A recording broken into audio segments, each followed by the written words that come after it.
554 centimeters in feet? First of all, we need to know the value of 1 centimeter in feet.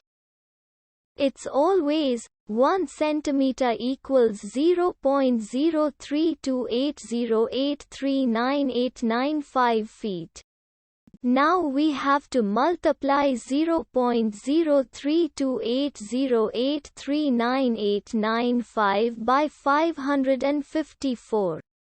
Therefore, 554 centimeters times 0.03280839895 feet equals 18.175853018 feet.